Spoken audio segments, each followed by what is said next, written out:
Assalamualaikum warahmatullahi wabarakatuh. Selamat pagi anak-anak. Perkenalkan, nama saya Muhammad Abdul Qadir, biasa dipanggil Pak Qadir. Saya guru pendidikan agama Islam di SMKN Negeri Sumberjo. Pada kesempatan kali ini saya akan menjelaskan tentang materi adiwiyata pada masa MPLS 2021 di SMKN Negeri Sumberjo. Sebelum masuki materi, mari kita saksikan sejenak foto-foto berikut. Nah, ini adalah foto hutan yang terbakar oleh ulah manusia. Kemudian ini ada foto sampah yang menggunung di sungai. Kemudian ada hutan yang ditebang oleh manusia-manusia yang tidak bertanggung jawab. Kemudian ada pabrik yang mengeluarkan asap begitu banyaknya, ini mencemari udara. Kemudian ini ada tanah longsor, ini akibat dari penggundulan hutan. Kemudian ada lagi ini banjir, ini juga sebagai akibat dari hutan yang gundul karena air tidak bisa tertahan oleh hutan atau pohon. Dan yang ini adalah orang hutan atau kera yang hidup di hutan yang terbakar. Dan yang ini adalah es di kutub yang mencair sebagai akibat dari global warming atau pemanasan global. Ini ada hubungannya dengan materi kita, yaitu adiwiyata. Setelah melihat foto-foto di atas, bagaimana perasaan Anda? Apakah sedih atau miris atau justru cuek? Nah, sekarang apa itu adiwiyata? Apa adiwiyata itu? Apakah adiwiyata itu nama orang? Bukan. Ya. Ini, adiwiyata memiliki pengertian atau makna sebagai salah satu tempat yang baik dan juga ideal yang diperoleh segala ilmu pengetahuan dan berbagai norma serta etika yang menjadi dasar manusia menuju terciptanya kesejahteraan hidup kita untuk menuju kepada cita-cita pembangunan berkelanjutan. Fungsi adiwiyata, yaitu fungsi program adiwiyata ialah agar seluruh pelajar ikut terlibat dalam segala aktivitas persekolahan demi menuju lingkungan yang sehat serta mampu menghindari dampak lingkungan yang negatif.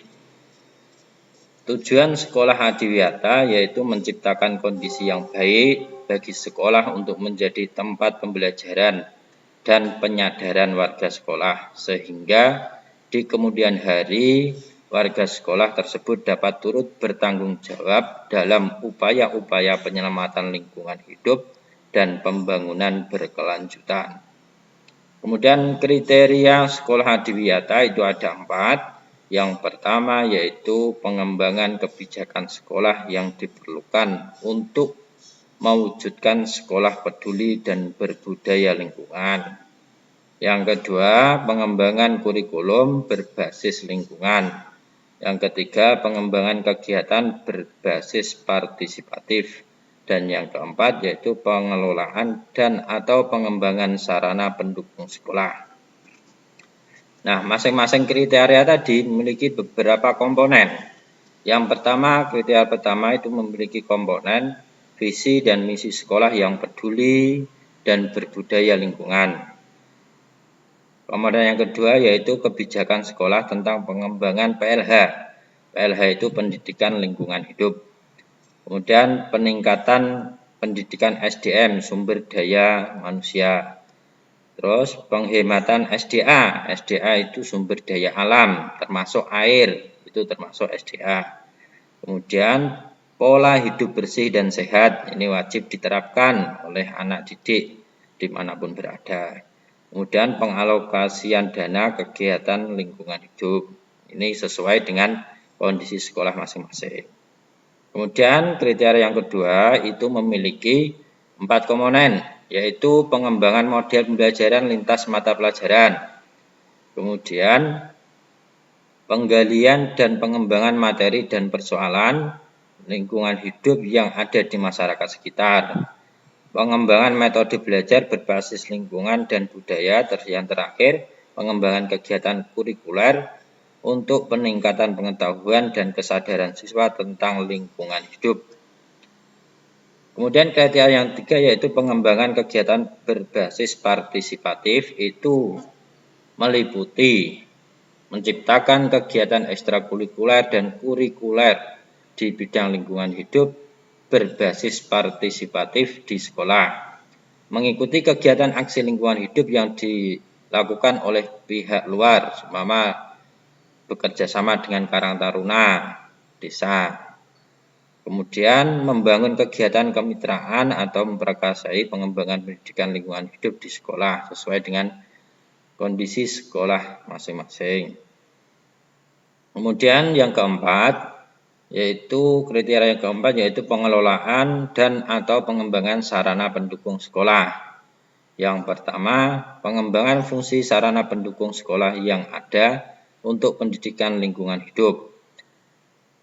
Komponen yang kedua yaitu peningkatan kualitas pengelolaan lingkungan di dalam dan di luar kawasan sekolah. Jadi tidak hanya di sekolah saja.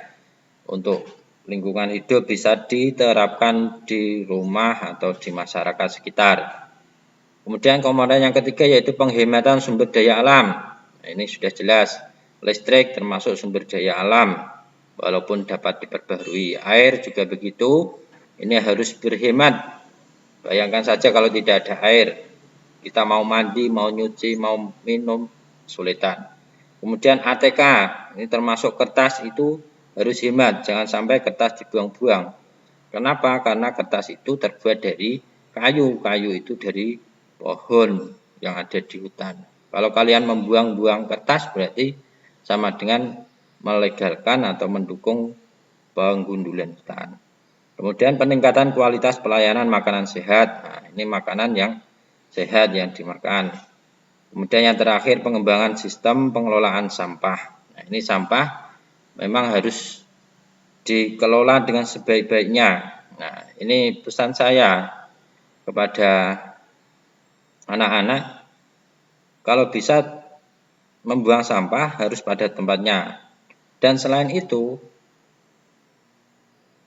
diusahakan kalau beli jajan atau snack itu diusahakan menggunakan wadah yang bisa dipakai lagi. Jangan membawa kresek yang itu nanti bisa mencemari lingkungan, ya. Jadi atau dimakan di tempat itu lebih baik, mengurangi sampah plastik, ya. Itu materi adiwiyata dari kami. Ya, ingat pesan saya tadi, untuk menjaga lingkungan tidak cukup hanya membuang sampah pada tempatnya, tetapi juga mengurangi penggunaan sampah itu sendiri, mengurangi penggunaan plastik yang akhirnya akan menjadi sampah. Ya, itu ini yang dapat kalian lakukan di sekolah maupun di rumah. Jadi kalau mau beli jajan ya bawa wadah sendiri, bawa tempat makanan sendiri. Ya, itu lebih baik. Nanti selesai bisa dicuci dan besok digunakan lagi. Itu lebih baik untuk menjaga lingkungan kita.